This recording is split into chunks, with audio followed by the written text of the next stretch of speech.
கிறிஸ்துவுக்குள் அன்பானவர்களே, கடந்த முறை நான் வட இந்திய ஊழியத்தை பற்றி பேச கர்த்தர் உதவி செய்தார். 1-2 பேர் எனக்கு கால் பண்ணி அதை குறித்து விசாரித்தார்கள், சந்தோஷப்பட்டார்கள், ஜெபித்துக் கொள்கிறோம் என்று சொல்லி உற்சாகப்படுத்தினார்கள்.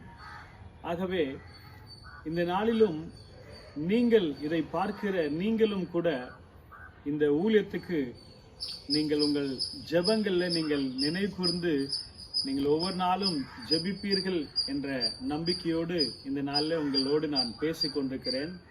கர்த்தர் உங்களை ஆசீர்வதிப்பாராக. ஒரு வசனம் இப்படியாய் சொல்லுகிறது, மத்தேயு 9ஆம் அதிகாரம் 38ஆம் வசனம். ஆதலால் அறுப்புக்கு எஜமான் தமது அறுப்புக்கு வேலையாட்களை அனுப்பும்படி அவரை வேண்டிக் கொள்ளுங்கள் என்றார்.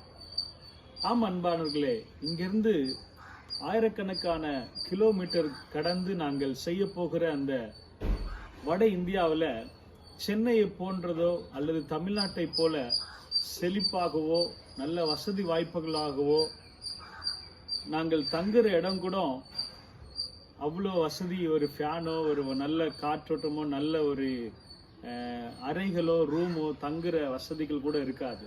மிகவும் மோசமாக கடினமாக கஷ்டமான ஒரு பாதை இருக்காது, சில ரோடுகளே இருக்காது. விலங்குகள், பூச்சிகள், விஷப்பூச்சிகள் இப்படிப்பட்ட மத்தியிலே நாங்கள் அந்த இடங்கள்லாம் ஊழியம் செய்திருக்கிறோம். இந்த வருகிற நாட்களிலும் செய்ய இருக்கிறோம். ஆகவே ஆண்டவர் சொல்லுகிறார், அறுப்புக்கு வேலையாட்களை அனுப்பும்படி அவரை வேண்டிக் கொள்ளுங்கள் என்று. ஆம், கர்த்தருடைய பிள்ளைகளாகிய நாம் இந்த ஊழியங்களுக்காக நாம் ஜெபிக்கும் போது கர்த்தர் அறுவடையை காண செய்வார். ஆத்துமாக்களை ஆண்டவர் கொண்டு வந்து ரட்சிப்புக்குள்ளாய் நடத்துவார் என்பதை நாம் அறிந்திருக்கிறோம். ஆனால் நீங்களும் நானும் செய்ய வேண்டிய ஒரு கடமை ஒன்று இருக்கிறது. அது என்னவென்றால், நாம் தேவ சமூகத்துல இந்த ஊழியங்களுக்காக நீங்கள் தினந்தோறும் ஜெபிப்பீர்களேயானால் ஆண்டவர் உங்க ஜெபத்தை கேட்டு பரலோகத்துல மிகுந்த சந்தோஷப்படுவார், ஆத்துமாக்களை கொள்ளை பொருளாய் தருவார் என்பதில் சந்தேகமில்லை. ஆகவே நான் உங்களுக்கு சில ஜெப குறிப்புகளை நான் சொல்ல விரும்புகிறேன். இந்த மாதிரி ஒரு ஜெப குறிப்பை நாங்கள் வெளியிட்டு முடிந்தவரை எங்கெல்லாம் நான் போகிறேனோ அவனுடைய பிள்ளைகளை பார்த்து இதை கொடுத்து கொண்டு வருகிறேன். ஒருவேளை கர்த்தருக்கு சித்தமானால் உங்களையும் நான் சந்தித்து இந்த ஜெப குறிப்பை கொடுக்க நான் ஆவலா இருக்கிறேன். ஜெபித்துக் கொள்ளுங்கள், ஆண்டுடைய நாமம் மகிமைப்படுவதாக. வட இந்திய ஊழிய ஜெப குறிப்புகள். இந்த ஊழியத்துக்காக ஜெபிக்கிற ஜெப வீரர்கள் தேவை. 2வது, பயண குழுவினர் பாதுகாப்பிற்காக பயணம் ஆசீர்வாதமாக அமையும்படி நீங்கள் ஜெபிக்க விரும்புகிறேன். 3வது, இந்த ஊழியத்துக்கு தேவையான பொருளாதார தேவைகள், பண தேவைகள், எந்த பற்றாக்குறையும் வராதபடி. கிட்டத்தட்ட 2 லட்சத்துக்கு மேலாக நாங்கள் விரும்புகிறோம். எங்களிடத்துல பணம் இருந்து நாங்கள் இதை ஆரம்பிக்கவில்லை, விசுவாசத்தில் ஆரம்பிக்கிறோம்.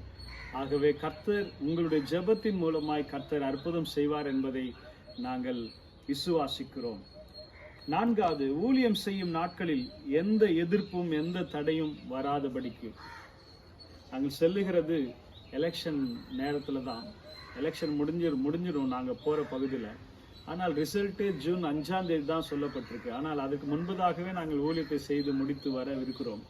ஆகவே நாங்கள் ட்ராக்ஸ் மினிஸ்ட்ரி, வீடு சந்திப்பு, கன்வென்ஷன் கூட்டங்கள், சபைகளில் வைக்கிற விசேஷித்த கூட்டங்கள் நிமித்தமாய் எந்த எதிர்ப்புகள், தடைகள், எரிச்சல், பிசாசின் மூலமாய், மனுஷர்கள் மூலமாய், உறவினர்கள் மூலமாய், குடும்பத்தின் மூலமாய், கூட இருக்கிறவர்கள் மூலமாய் வராதபடி நீங்கள் விசேஷமாய் ஜெபிக்கும்படியாக கேட்கிறேன். 5வது, புறப்பட்டு செல்கிற அனைவரும் பத்திரமாய் திரும்பி வர, ஆரோக்கியமாக திரும்பி வர நீங்கள் ஜெபித்துக் கொள்ளுங்கள். 6வது, தேவ பிள்ளைகளை கர்த்தர் வல்லமையாய் பயன்படுத்தும்படி, அங்க கர்த்தர் அற்புத அடையாளங்களை செய்யும்படியாய் நாங்கள் விரும்புகிறோம். இதற்காகவும் நீங்கள் ஜெபிக்கும்படி அன்பாய் கேட்கிறேன்.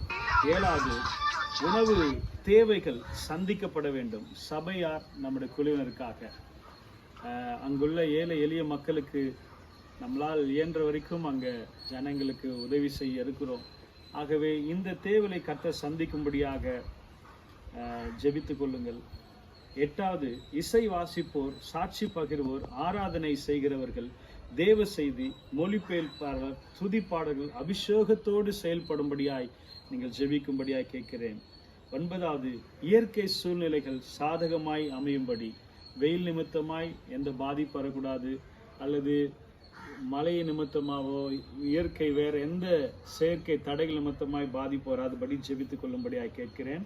10வது, அனைவர் கண்களிலும் தயவு கிடைக்கும்படியாக ஜெபிக்கும்படியாக கேட்கிறேன்.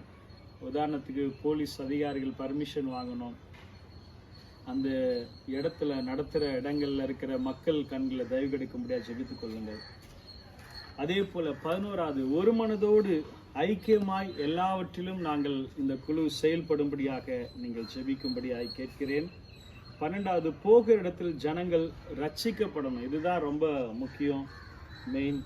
ஆகவே சிறுவர்களிலிருந்து பெரியவர்கள் வரைக்கும் அந்த ஊழியத்து நிமித்தமாய் ஜனங்கள் ரட்சிக்கப்பட்டு சபையில சேர்க்கப்பட ஜெபித்துக் கொள்ளும்படியாக கேட்கிறேன். 13வது, வாகனத்துல போகும்போது வரும்போது தேவ பாதுகாப்பு உண்டாக்கும்படியாய் எந்த தீங்கும் அணுகாதபடி விவேகத்தோடு போய் வேகத்தோடு ஞானமாய் ஓட்ட பாதுகாப்பாக நிதானமாய் செயல்பட கர்த்தர் கிருபை பாராட்டும்படியாய் நீங்கள் ஜெபித்துக் கொள்ளுங்கள். 14வது, அற்புத அடையாளம் நடைபெற தேவ ஆவியானவர் ஊற்றப்படும்படியாக தேவ அபிஷேகத்தோடு நாங்கள் இணைந்து ஊழியம் செய்து வர ஜெபித்துக் கொள்ளும். கடைசியாக 15வது, கர்த்தர் செய்ய போகிற அனைத்து ஜெப குறிப்புகளுக்காகவும் அனைத்து காரியங்களுக்காகவும் கர்த்தரை நன்றி சொல்லி நாம் துதிக்க கடமைப்பட்டிருக்கிறோம். இந்த ஒவ்வொரு குறிப்புகளை நீங்கள் தனிப்பட்ட நேரங்களில் கருத்தாய் நீங்கள் ஜெபிக்கும்படியாய் கேட்கிறேன். உங்களுக்கு ஜெப குறிப்புகள் தேவைப்படும் என்றால் நான் வாட்ஸ்அப்பில் உங்களுக்கு அனுப்பி வைக்கிறேன். என்னுடைய நம்பருக்கு நீங்கள் தொடர்பு கொள்ளும்படியாய் அன்பாய் கேட்கிறேன். இது நிமித்தமாய் கர்த்தர் உங்களையும் உங்கள் குடும்பங்களையும் கர்த்தர் ஆசீர்வதித்து பெருக பண்ணுவாராக. ஆண்டவரே, இந்த பார்க்கிற ஜெபிக்கிற ஒவ்வொரு பிள்ளைகளுக்காக நமக்கு நன்றியப்பா. ஒவ்வொருவர் மேலும் ஜெபாவியை ஊற்றுங்க. திறப்பில் நிற்கிற ஒருவனை தேடினேன்னு சொன்ன வார்த்தைப்படி திறப்பில் நின்று ஆண்டவரே வருகிறவர்களுக்காக வராதவர்கள் ஆண்டவரை ஜெபிக்கும்படியாக நீர் உதவி செய்வீராக, ஆசீர்வதிப்பீராக, பெருக பண்ணும் ஜெபாவினால் நிரப்புவீராக. கருத்தாய் ஜெபிக்க, உற்சாகத்தோடு வல்லமையோடு ஜெபிக்க உதவி செய்யும், ஆசீர்வதியும்.